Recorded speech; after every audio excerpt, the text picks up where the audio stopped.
And welcome back to Cottage Talk. I am Russ Goldman. Joining me right now is Max Cohen. This is our post-match show of Fulham's 2-0 loss to Burnley on Saturday. Very disappointing loss, Max. We'll be going through this in the next 45 minutes to an hour. We'll see how long we want to talk about this disappointing loss. As always, please do subscribe on YouTube and Apple Podcasts. It does help other Fulham supporters find us. Okay, Max, I'm sure you have a lot to say. I have a lot to say. But before we do that, I just want to start quickly because I know that they're going to be Burnley supporters that might be watching, listening, want to hear what we have to say. I want to start by giving them credit, and then we're going to talk about Fulham. This is a Fulham show, so let's give credit to Burnley. I thought they were set up very well. They were aggressive. They played on the front foot, and they took advantage of two opportunities and scored 2 goals. Let's give them credit where they deserve, Max, and then we'll move on and talk about Fulham. No, I totally agree. That was the best away performance at the Cottage I've seen all season, I think you can say, in terms of how solid they were. They stuck their game plan, and they frustrated us. And Company deserves a lot of credit, as you mentioned, for just drilling them so well, because for the whole first half, they were second best, and it wasn't even close. And a team who's bottom of the league can easily buckle in a situation like that, and they didn't. They held strong, and they found their moments. And the way they started that second half was excellent. They knew that maybe we were going to come in a little bit on our toes or on our heels. We weren't going to be ready for that onslaught, and we weren't. And then let's be honest, the entirety of the second half, we didn't play at all. They frustrated us. They stuck to their defensive game plan, overload the midfield, and we had no answer. So Burnley outplayed us, I think it's fair to say, in that second half, and that's all that really mattered. Okay, good stuff, Max. I'll go to you first. Give me your opening thoughts on this 2-0 loss. I mean, if we score one of those 7 clear-cut chances in the first half, it's a different story. You know, I was saying that to people who were watching at the bar in DC yesterday.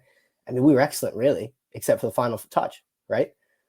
A lot of good positive runs, a lot of shots on goal. Just no one really had that panache in the box to score. And I said we were missing Jimenez, we were missing Willian. Those are 2 players with a lot of quality who were just out yesterday. And Muniz was terrible, and Vinicius was equally as terrible. And I feel like it's deja vu. We're back to complaining about the strikers.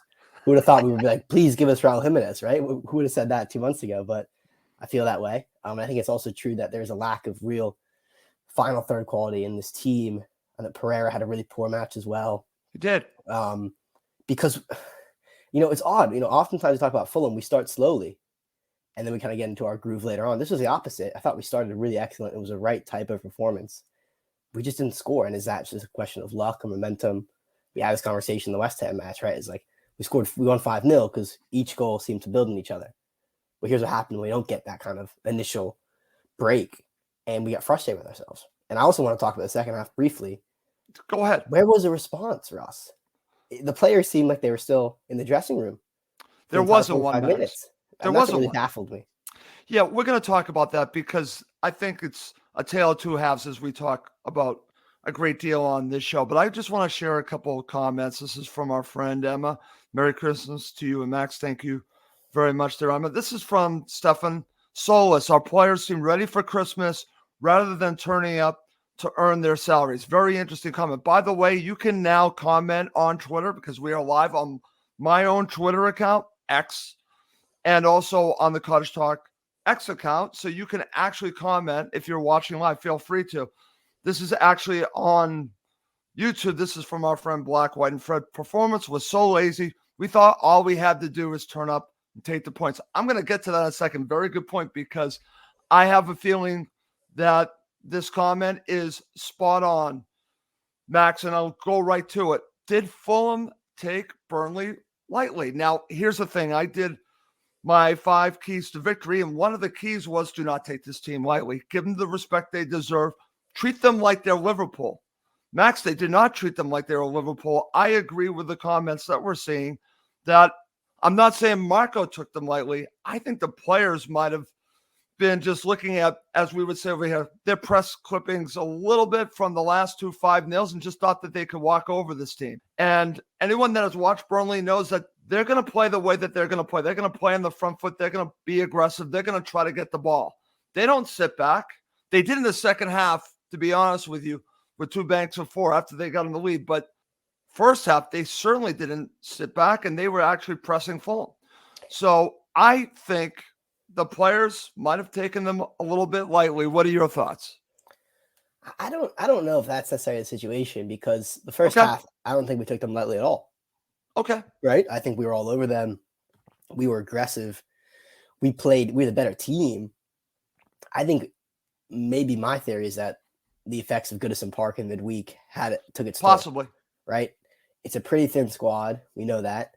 We're missing a couple of players from injury and suspension.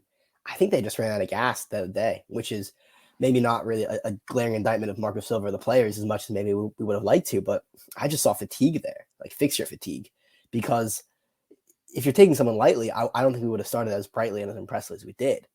That probably was one of the better first halves without a goal I've seen Fulham play.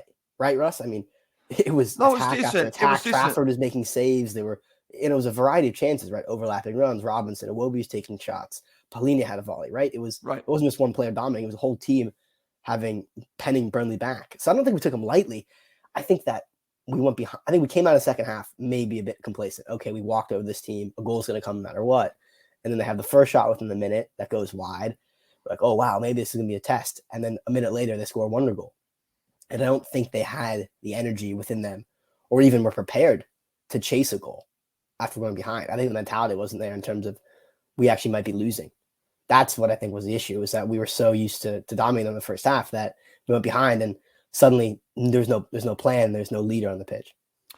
So maybe the shock value of giving up that early goal in the second half affected them to the point where there wasn't much urgency, as we would say, that they basically just went on the way they did it in the first half, but not with any urgency, and just figured that they would get that goal. Maybe there was that shock of that situation. This is also from our friend Stefan.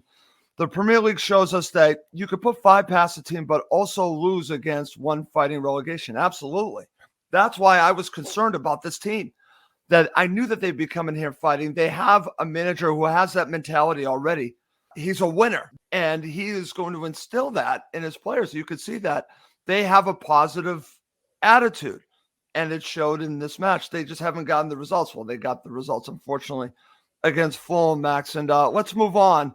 And you've already mentioned this a little bit. I think this is big. It's not an excuse, but I think it is part of this situation here. How much of a loss was Jimenez and Willian not being available for Fulham? I actually think it's pretty big, but I'm going to start here on this, and then I'll go to you. I want to start on the loss of Jimenez. I think the loss of Jimenez is bigger than Willian. Let me explain. Because Fulham have gotten used to playing with Jimenez, the intricate passing that they're doing, the movement. I think a player that really missed Jimenez was Pereira, because he was not good at all. So for me, I think his loss was even more glaring than the Willian loss. But to talk about the Willian loss, I think it's a domino effect, Max, because now you bring in Harry Wilson and you move Iwobi over to the left. Now, you've already seen some good partnerships with Iwobi, and then on the right and on the left, you've seen the partnership with Willian and Robinson. So you take that away. So I think that these two players being out had this domino effect, that they still should have had enough to win. Like you said, they didn't take their chances. I think that ultimately is the reason. But I think the loss of these two players didn't help. It didn't flow the way that it had in those 5-0 victories. I totally agree. I think Willian, actually is, I don't know, arguably the bigger loss in my opinion, just because when we get to the final third, he's always a player who's calm. He's always a player who just seems to take an extra second on the ball, either pick out the overlap, put it across, or have a shot. And that's what we were missing, I think, during the first half frantic period, and even during the second half when there were some instances where we went forward. Everyone seemed rushed. No one really seemed confident on the ball. And Willian, with his experience and his goal-scoring quality, he just makes everyone better around him. Jimenez was a loss because, as you mentioned, the strikers we have available just right now are not what we need. They're really not Premier League quality, Russ. Nope. Muniz, let's be honest, he's still young, and he could maybe be a player in 2 or 3 years, but he's not ready to lead the line yet. He actually played a lot better against United, in my opinion, than he played against Burnley yesterday, which is weird. So maybe, to be fair, he doesn't get many chances, so I don't think we can totally judge him based off this match. But he wasn't good. He wasn't involved at all, and that's the biggest indictment you can have of the strikers. He's just not involved. And when he was involved, he took a poor first touch and shot to the side netting, and then he get a bicycle kick. And even when I think Anthony Robinson put in that cross, he just seemed to fall over himself. It wasn't good. So I don't know, but I think everyone, it's funny, we're very fickle as fans. Steve Reynolds said 3 weeks ago, everyone was saying, get rid of Jimenez, how things change. And it's true. It's true. But what happened was he finally got a goal and got his confidence up. Yeah, I mean, in January, Russ, do we have to get a striker? That's kind of what I'm wondering. Okay. Someone was saying to me at the pub yesterday, what if Jimenez gets injured? Right. I mean, what do we do for a long period of time? The Vinicius. So Marco has no faith in Vinicius, right? He started Muniz over him 2 matches in a row now. I think Vinicius is gone in January, if I'm him, right? Well, second fiddle to Mitrovic is one thing, right? Right. Second fiddle to Jimenez is another thing.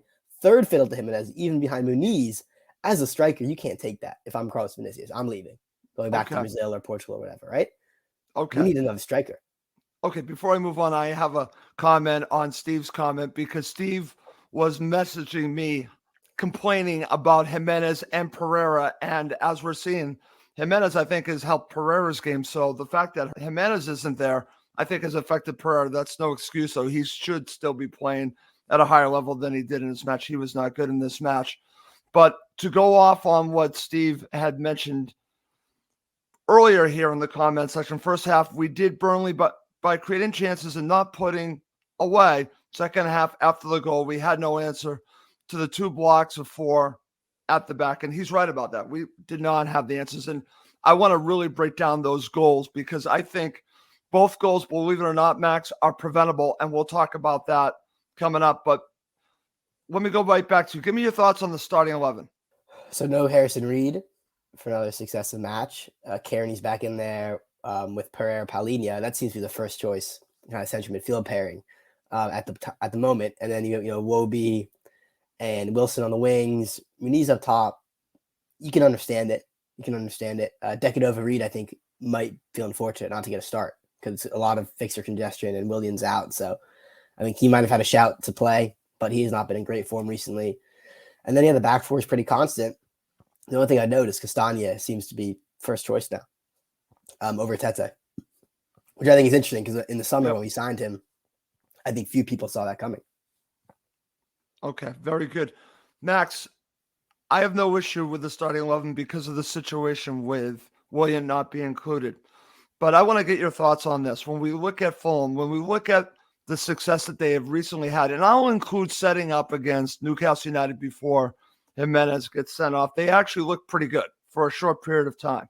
So I think they have put together an identity, and I think right now their best starting 11 with this identity that they've created has to be Leno, Castagna, Tete, Bassi, obviously Tosin. Then you're looking at Kearney, Paulinho, and Pereira on the left. You have Willian on the right.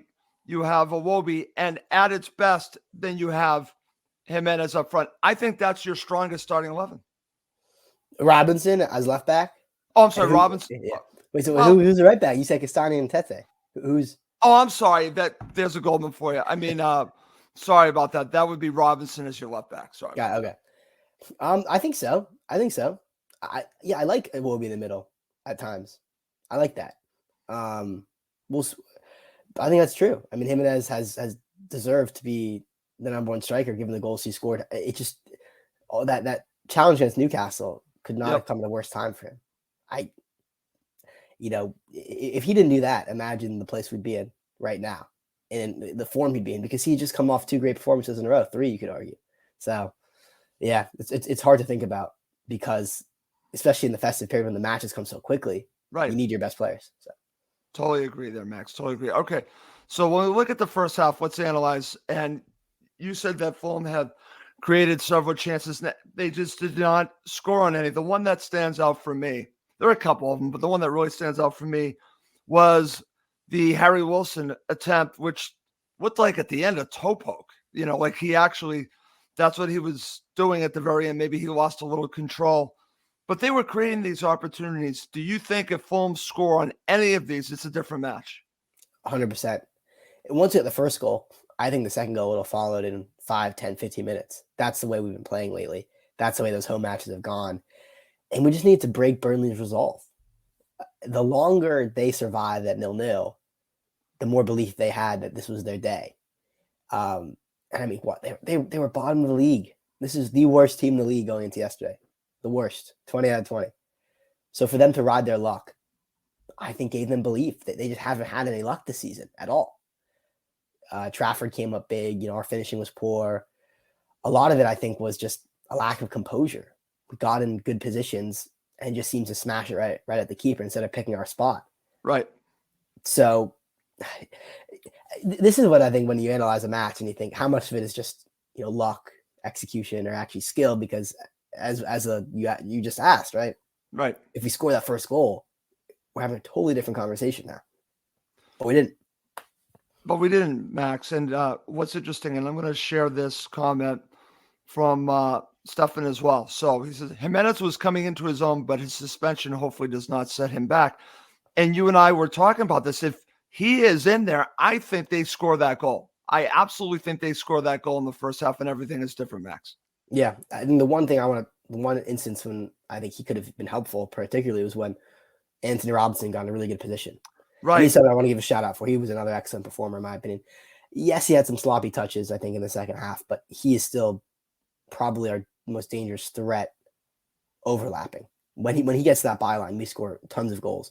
And he tried to pick out Muniz, and it could be unlucky, but Muniz just didn't seem ready for it. He wasn't on his toes. He kind of stumbled, and I think that's Jimenez in his form. He can meet that. He can anticipate Robinson's ball better and just sweep that in first time. So I agree. It was a miss. Okay, excellent. All right. Coming up next, Max and I are going to talk about the second half, and we'll ask the question, was this just a bad day at the office? Okay, Max, let's talk about the second half. So Fulham go into the half, even with Burnley. Before we talk about the second half, what were you thinking? Were you thinking they're going to score that goal, we're going to be okay? Or were you concerned? I was speaking to my friend Tony Gold, and he had a bad feeling about the second half. This is what he told me. Because, Russ, they didn't score that goal. I had a feeling. I've seen this too many times in the Premier League. When you don't score on the chances that you have, it can come back to bite you. And it did here. Were you feeling that way? I was, but I did not expect to see what we saw in the first 3 minutes. But what I thought would happen, it would just be 0-0 for a long time. We might be frustrated with a point rather than no points at all. And I almost expected a late winner from Burnley. That's what I was fearing the most. No one in that who was watching, I think, thought we'd see what Burnley did at the start of the second half, which I think made it everything more impressive by company. Right. Because it took, in my opinion, everyone by surprise. No one thought Burnley would come out all guns blazing with long shots and aggressive attacking play, given the onslaught we just saw. You even remember the final, 4 or 5 minutes of the first half. Right. We were camped in the Burnley penalty area. So for the momentum to swing so totally coming out of the interval, did not see that coming at all. Well, what's interesting, I'm glad that you brought up Vincent Kompany. And he's just a pure winner. He was a great player, okay? But he also has this winning mentality. And he has something that Marco Silva has, and he's instilled in his players. And I say this on this show. His team plays with no fear. So when you play against a team that plays with no fear, you're eventually going to break through. And they broke through, unfortunately, against Fulham. Because you play with that way, you're eventually going to reap the rewards. And they did in this match, which is unfortunate for us. But I like that approach than, say, the Sam Allardyce approach of some of the negative football, not Vincent Kompany. So, and I've said this on my preview show, and hopefully he is the manager long-term for Burnley, because I like his approach and they should back him regardless of what happens the rest of the season. I think he's going to be a very good coach. And I think he's just showing that no fear mentality can pay off. I do want to share this from our friend Chris Goodwin. Yes, Liverpool supporter, but he always comes on to give us comments and to listen. So, Chris, thank you for commenting. Hello, Russ and Mad Max. Yes. And is this a Mad Max show, or is this an Optimus Max, or is it a little bit of both? Definitely Mad Max. Losing 2-0 to the worst team in the league at home. How can anyone be optimistic after that? That's the worst result you could ever cook up in the lab, man. I hear you. I have to share this other comment because I was actually watching this before we went live. Look at the bright side. You could be Chelsea. I actually agree that they might be ahead of us. But right now, that is a mess. They have so many players. Oh, they lost to Wolves? I didn't even see that. My Oh, no, God. they lost to Wolves, my friend. That's and hilarious. and it was bad. And let's just say, yeah, we could beat Chelsea, even though we're behind them. I would rather be Fulham than Chelsea. That's just me. Couldn't agree more. What a joke of a club. You know, they beat us in the preseason friendly, and then they beat us at the Cottage. Yep. We're the only team who's lost twice at Chelsea all year. It's embarrassing. Yeah, that's not good. Let's not focus on that, my friend. All right. So let's transition. Let's talk about, unfortunately, let's talk about the goals. Okay. So let's talk about the first goal. Like you said, 3 minutes in, Max. This is rough. This is rough because they were playing the ball out from the back. There was an opportunity here for Fulham to cause some chaos for Burnley early on, but then they came out, they took that shot from distance, and it set this momentum, I will say. And I think the goal for them was coming because the approach was going to be a little bit different. They weren't going to be afraid to shoot, so they shot a little bit from distance, and it just missed. And then Harry Wilson makes a bad pass, Max. It gets intercepted, and next thing you know, it ends up being a goal from Burnley. But here's the thing, and I want to get your thoughts on, because in both situations, I was, again, speaking to my friend Tony Gold, and he wanted to mention the lack of defending from our two center backs, that they were giving these two opportunities way too much space. They were not closing them down. What are your thoughts about their role in both goals? Let's start with the first goal. I think the first goal is a center midfield goal, in my opinion, in terms of Paulinho and Kearney and Pereira just got passed around. It was a simple 1-2. It wasn't anything special, and they were flat-footed and got caught out. And yes, I think the center backs could have pressed more, but to me, that's center midfield. That's on them, because that's a free shot, and it's still pretty far out from the goal. No, the second goal, I totally agree. Second goal, center back goal, because Sander Berger just runs the whole length of the pitch, and no one once thinks maybe we should step to the guy, the 6'6" big Scandinavian guy. Let's just keep backing off him, right? Terrible. And he has the whole freedom of Craven Cottage to shoot from distance. Both, I think, Leno was no chance in the first one. Leno should have done better in the second one. He got a hand to it. It wasn't in the corner, but when players are allowed to shoot with no pressure, that's what happens. And even a team like Burnley, the worst team in the league, they possess a quality to punish you from long range. Right. And that to me is what is really just irritating me about this match, because again, let's talk about what happened after the first goal, Max, because now we will transition. We'll get to the second goal in just a few minutes, but what you're hoping for, and what I've seen so many times from Fulham Football Club, is a response, right? You're expecting a response, and we didn't get that. We got, I don't know, this malaise, I didn't feel that they were, all guns blazing after that, which I expected from this team. So I think this is part of the issue I have with this match. Is it all has to do with the second half, and it has to do with the response. Is it, I hate to go to the tired legs, is it tired mentality? What happened after that goal? Why did they react the way they reacted, Max? This is, to me, the issue with the match I have. I think so much of it is just mental at the end of the day, is that no one thought that we'd go behind, and once we did, the players weren't switched on. And there seemed to just be a lack of belief throughout the entire squad. Because you're right, there's no response at all. There was no period of sustained pressure right after. There's no urgency in the passing. I was baffled, really, because we look at the pitch and you think, who's going to lead? Who's going to make something happen out of nothing? To me, that was Iwobi yesterday, and for most of the matches of the season, and he just didn't do it. Paulinho was quiet in the second half, honestly. Wilson didn't do much. Pereira was anonymous. Kearney really wasn't involved. No. So looking at your creative players, your players who should be the ones taking initiative, and they weren't really anywhere to be seen. And the substitutions didn't change much either. No, we'll get to Yeah, we'll get to that. But, you look at the bench. No one inspired you coming off the bench, to be honest. No, and that has actually been something that several Fulham supporters have reached out to me and said, well, what about the bench, Russ? We'll talk about that.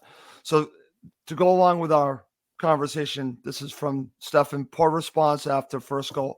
Question of character. This is kind of where you're going, mental. because maybe this is a mental issue. I don't know if it's really a character issue. I understand where Stefan's going. I think it's more of just maybe expecting too much, expecting, that you can just get out of bed and win the match. And then when it doesn't go your way, you're not really showing what you need to show. And it's a little bit of a shock. I think it's a shock situation. I don't know if it's like a character situation, but I think it's more of a shock, Max. I'm trying to think. Have there been matches this season when we've gone behind but won? Certainly not in the past 4 or 5 matches. No, but the Liverpool match, we came back twice. True. True. So that show characters, we're talking about character. In this case, I guess to Stefan's point, question of character meaning, do you have that makeup to come back? And in this match, for some reason, they did not. Yeah. I think the rule of thumb for me, for Fulham, is if we score first, we're in a really good spot to win. Yeah. But if we're don't, front runners. We're front runners. Yeah. Which maybe isn't groundbreaking analysis, but that seems to be how the season is going. No, Fulham are front runners, Max. Yeah. Fulham are front runners. And it's funny because I could do like a whole show about this movie that I saw called Prefontaine, and talked about how he was a runner and always had to be at the front. And he was a front runner, but it was a mentality. So is this a mentality that you need to be in the front? You need to be in the front. And if you're not in the front, then you kind of struggle a little bit. But I look at that Liverpool match and they had a lot of fight coming from behind. In this case, it wasn't there for whatever reason. It definitely was not there. This is also from our friend Black, White, and Fred. I think these long shots are a result of our switching to a single pivot with just Paulinho deep to facilitate TC's inclusion. That's interesting. What are your thoughts about that? That makes sense based on the 1-2 that just got by so easily for the goal, the first goal. There aren't that many players as there would be if you're playing 2 defensive and 1 attacking. Yeah. But I would take that for Burnley at home at the end of the day. I mean, if you're playing the worst team at the league at home, I'm fine sacrificing 2 defensive midfielders just for 1 for the sake of absolutely attacking. Yeah. So maybe that's where a conversation about the center back should come in. They should recognize, because we have 1 less holding midfielder, they need to be more aggressive in stepping up. Maybe they just didn't get the memo or weren't attuned to it. I don't know. I don't think they got the memo. That's just my opinion on that, because that's going to lead us to talk about the second goal. And this one actually, I think, is more infuriating than the first goal. The first goal was a great shot. And I'm not saying that Sanderberg's shot here wasn't a great shot, but he walked his way pretty much all the way to distance where he could shoot and score. And like you said, where are our center backs, Max? To me, this is the point where we need to be talking about that. I'm glad that you brought that up. Maybe not as much in the first goal, but definitely here. Totally.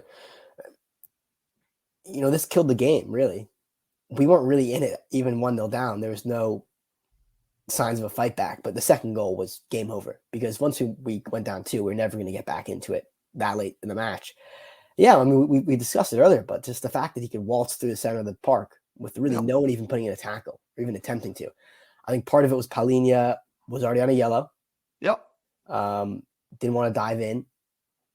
And once he's the one who's not going to dive in, once people see Paulinho pulling out, I don't think anyone in the Fulham team is like, oh, I'm gonna fancy the tackle. But where you have to be better is Bassey or Tosin have to step up. Yep. But they didn't. So there's really not much more to say about it other than we switched off and we said, maybe we thought, oh, fine, he'll shoot from here. And then he punished us. And I think maybe that is a mentality thing against Burnley, is that we didn't take him as seriously as, if that's De Bruyne running down the middle of the pitch, or, any top midfielder at any other club, maybe there's a different situation. Well, this goes back to the mentality where I started. Did they take this team lightly? And I know you said you don't think so. Maybe this is an indicator that I could be onto something, because they did not close down Sanderberg. And here's a comment from Chris Goodwin, just seen the second goal. No Fulham player closed down Sanderberg. Now that has to be disappointing. It is disappointing because as you said, Max, it kills off the game. At that time, it's over. It's done. They're not going to be able to come back from this. And this is the disappointing part. But let's talk about what happened after that. And actually, let's talk about the substitution. So let's go there, because I think part of the problem is when you have Jimenez out, you have Willian out, and we haven't really talked about this player, but has anyone seen Adama Traore? let's just say it what it is. I mean, I'm looking forward to seeing him, but it seems it's injury after injury after injury. So that affects your depth. But what were your thoughts about the substitutions, Max? No firepower at all. Vinicius came in, and I think Vinicius had one good moment when he played Castagna on the overlap, which I thought was a clever pass near the end of the match. But apart from that, he never really looked like threatening at all.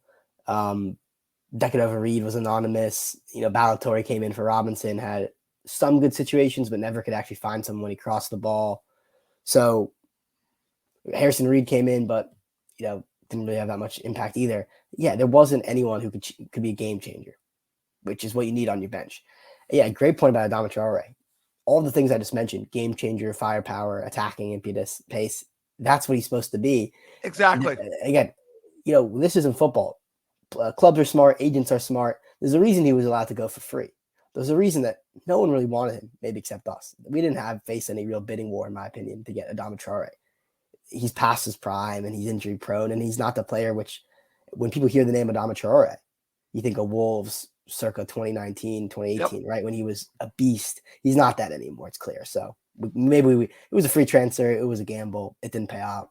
And he has done nothing for us. So nothing. So, but the bench has to be addressed. I mean, if you want to be a top Yeah. Premier League team, we have to be honest. Yes, we're playing the worst team in the league. It doesn't matter. Every match is a gruel. It's a battle. We didn't come yesterday prepared to really play because we have a thin team. We do, Max. And obviously January for me is going to be huge. There's not an injury crisis. Williams injured. Charles are injured. I think Tete has a knock. So we have 3 players. And then Jimenez is suspended. Other teams in the league have done far worse, with players out. But that just small portion can cause a crisis or a mini crisis just because we don't really have the depth. Right. And this goes to what Chris Goodwin says. The Cons need to find some money for Marco in January. I couldn't agree more. I totally agree with that because the lack of depth does show itself. And even like I said, talking about the players that are out, they still need more depth. They need more players. And I think this match actually shows what they're missing a little bit. I will go to the depth, but I'll also talk about the striker position. If Jimenez is going to be your striker the rest of the season, okay. But you need someone else behind him. Like you said, what if he gets injured? You can't really depend on Vinicius or Muniz to get the job done. You can't. Now, you could say we did that last season a little bit. I don't want to gamble 2 seasons in a row. They need to bring in a striker in January to complement what they already have. Maybe he'll be the lead striker, but we shall see. They need to do that. They also need a winger, and again, they're probably going to bring in a central midfielder, but I think January is going to be huge for Fulham. But Max, I'm not going to give anyone man of the match because this team doesn't deserve man of the match for this one. I think you'll agree with me on that. But I want to end with a real good topic on this. And this is when I went on Twitter after the match, I would see comment after comment, basically these words. Was this loss simply a bad day at the office? I kept saying bad day at the office, bad day at the office. One after another. And my first thought was yes. And I'll go back to this. This is the reason why I think it is. Because I don't think we saw Fulham's optimal starting 11. I think the losses hurt them. And I think they actually took this team a little light. So for me, I do think it was a bad day at the office. However, I will say this. If they follow this up with another stinker against Bournemouth, that is not great. I think that this match against Bournemouth is a sneaky big match because after that, you have Arsenal. And guess what happens after that, Max? You have players going away to the African Cup of Nations. That's going to hurt Fulham, okay? It's going to hurt Fulham. So just as Jimenez comes back, players are leaving. So there could be a little bit of chaos going on. So the next match is actually pretty big, I think, against Bournemouth. Do I think this was a bad day at the office? Yes, I do, because I have enough proof to see how good Fulham can be. I've seen 2 5-0s. I saw a decent performance against Liverpool, a good 15 to 20 minutes against Newcastle until Jimenez lost his mind. So I have some basic things in the bank for me that make me think that they've turned a corner. However, they've got some issues coming up, my friend. But I do think if I look at this was just a bad day at the office. I agree. And we have to remember we made the League Cup semifinals. I know. That's a factor in all this too.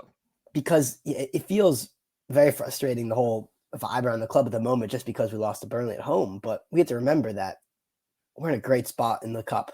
And I think it's fair to say we're not going to get relegated this season. There are too many teams in between us and the bottom three. So when we look back at the season in however many years' time, I think we'll remember the Cup run a lot more than remember the league position, just quite frankly. I think that's a perspective I'm trying to have here because, yeah, even if we do lose 3 in a row, Burnley, Bournemouth, Arsenal, worst case scenario, I still think we're fine. I don't think we're going to be sucked into that relegation situation just based on the quality of the team we have and the teams below us. But if we make the Cup, I mean, 2 matches against Liverpool in January, that's a huge opportunity for us. Absolutely, man. And I think it was just a bad day at the office because if we lost in midweek and then lost today, totally different story. But we're in the final 4 of the League Cup. And first time ever, right? For the League Cup. Oh, that's great. I mean, come on. Fulham, we never won a trophy, so let's appreciate that. And yes, this match is disappointing, but I do think we'll see a response against Bournemouth. Well, let's not forget, Bournemouth are in great form. They are. But it took them until the very last minute to win against 10 men of Forest. So it wasn't the most encouraging results from Bournemouth yesterday either. Fair point, Max. Okay, so we agree that this is simply a bad day at the office. But before we wrap up this show, and I want to thank everyone who has watched this live, I'm glad that you brought us to a good point because I've been doing a lot of shows by myself. I'm glad I can do this with you. And Giannis will be back soon, join and be the 3 of us once again. Last thing I want to talk about, going up against Liverpool in the League Cup semifinal. Now, the only team I didn't want Fulham to play, I didn't want to see them face Chelsea. Based on what I've seen already from that Premier League Summer Series in the first match, I thought that potentially Pochettino has figured out Silva's style and set up Chelsea and knows how to beat Fulham. I like this matchup against Liverpool. Fans might think I'm crazy that I actually think Fulham are going to win. I think Fulham have a chance to get to the final, partially because I like the fact that the second leg is at Craven Cottage. I like the fact that you have that at Craven Cottage. If you can be close going into that second leg, Max, there's no reason why they can't go forward and win that 2-legged tie to get to the final. I agree. Let's think about the last matches we've played against Liverpool. 4-3 just a couple weeks ago. Very tough match to lose. We have the 1-0 at the end of last season. They barely sneaked it. There was nothing in that. And the 2-2 draw first day of the last season. We've played Liverpool really tight, you know? Yep. We've played them well. They've not run us to the park at all. And they've done a lot of teams a lot worse than how we fared. Liverpool, they're trying to win the league this year. They don't care about the League Cup, in my opinion. It would be nice to have. Is any Liverpool fan really going to be happy? A Liverpool player really going to be happy to win the League Cup? Okay, Chris, pipe down on the Liverpool win 6-2. Pipe down. I want to talk about the mentality because I think that's huge. For Fulham, for us, this is the biggest match of the season, the biggest 2 matches of the season, in my opinion. Right. A semifinal in a major cup competition. To Liverpool, they've made the final, 4 or 5 times in the past decade. I mean, this is automatic to them. They don't really care. We're going to be playing like it's the biggest match of our lives in many ways. And I can talk to small club, big club mentality. Sure. This is our cup final for them. Just another day at the office. It's really going to be walk in the park. Right. I think we have a real shot, Russ. I really think we do. I do too. And Chris, I know you can attest to this because you are watching live. Does it really matter to Liverpool? They've been in the semifinal how many times? I mean, come on. This is not a big deal for them. It's a huge deal for us. Massive deal for us. So I think that plays a part in all this. I think Fulham have a very good chance of winning this. I know Chris's prediction of 6-2 aggregate. I don't see that. I absolutely don't see that, but we'll see who's right, Chris. All right, Max. Great show. I do want to wrap this up, though. Any final thoughts before we go? Always great to be on the show with you, Russ. I'll be at the Bournemouth match and the Arsenal match, so cannot wait to see Fulham in person for the first time in a long time. So that's great. Are you going to see our friend Dan? Oh yeah, we're going to Bournemouth with Dan. Going to Bournemouth with Okay. Dan. He's in the car. He's on the He's plane. in the car. He's in the Okay. car with us. No rail on Boxing Day. So The whole family? Oh, whole family. Yeah. Okay. And I had the pleasure of meeting Max's wonderful family. You got a wonderful family, Max. My son Brady still talks about our dinner together. That was great. That was his favorite moment of being in Philadelphia, was you and your family. So that speaks volumes, man. Your family's great, and I wish you a great time there. Thank you, Russ, and Merry Christmas to all the Fulham fans. That's a great way to end it. Merry Christmas to all the Fulham supporters, and we will be back with more and more shows. But I just want to thank Max for joining me today. But we should wrap this up. For Max Cohen, I'm Russ Goldman. Thank you as always for watching and listening to Cottage Talk, part of the talkSPORT Fan Network.